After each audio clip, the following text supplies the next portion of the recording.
Hi, this is Ben with Airco Service. The purpose of this video is to show some basic techniques on how to move around an attic safely without causing damage to the structure or injury to yourself.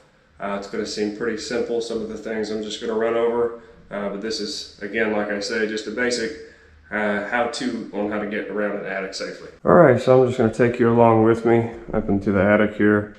One of the first things you kind of want to have is a light when you go up, and you just get your ladder door open, take a look at it, kind of go through an inspection real quick, make sure the steps are intact, and the screws are in the hinges and everything. Just want to make sure it's safe to go up and down. Once you're sure of that, you just want to go ahead and head up. Usually look for a light switch if there is one. It's helpful to ask the homeowner if there's one. There's one right here. I've already been in this attic. I'm just kind of doing this for the purpose of safety. So I carry another light with me. Usually some sort, just to kind of set up and have around. I like to carry a flashlight with me of some sort also. A headlamp are really useful. So when you come up, what you want to look for is the joist boards, anything of structure, basically where you see any insulation or anything that looks like cardboard. It's the back of sheetrock or the backing of the ceiling. You do not want to step on that. You want to try to keep 3 points of contact up here, maybe 2 feet on a board and a hand holding on above or something of that nature. You're going to have to use good judgment in these places and watch above and below. So the main thing is you want to watch where you're stepping and feel each board before you step on it. And the thing you want to remember most is you only want to walk on the joists or boards that are actually nailed down in part of the house. So that's another reason you just want to test, kind of put your weight on each board, feel out which ones are actually structured there and which ones could be floating. You want to keep an eye out for any nails, wires, anything sticking out that could cause a trip hazard or catch your shirt, catch your head. You just really got to keep an eye out.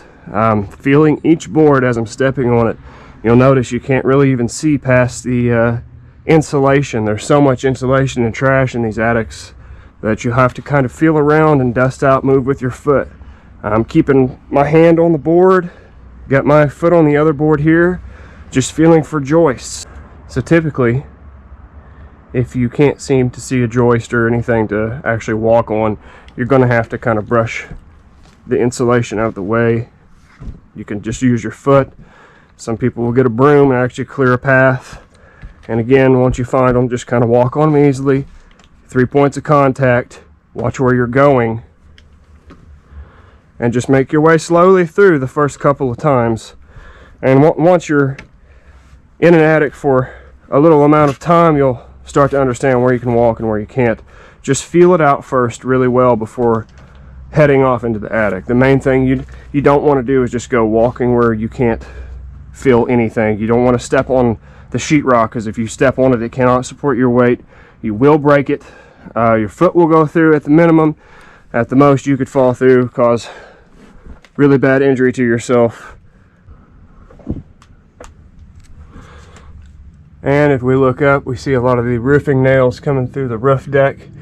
That's another thing you just kind of want to watch out for. Those will get you in the back and the head. Just know that those are there. You don't want to go bumping into one and knock you off balance. Anything, again, that would cause you to fall. This is a pretty big attic. Most attics are a little bit smaller than this. You're going to have to learn how to kind of traverse through each and every different attic, but for the most part they're all going to have some sort of joist framing that you can just kind of feel out and walk on that. Do not walk on the sheetrock. Do not walk on the ceiling backing, no matter what it looks like. And always test your footing when you are walking on the joists. Again, that'll be the boards running crossways in the house one way or another. Okay, just to show it again from another angle, I'm going to kind of just walk around through here. You just want to make sure you're walking on the joist, just to show you how to actually move. Kind of keep your knees bent, feel out each joist, and then move your weight to that joist, and then feel for the next one.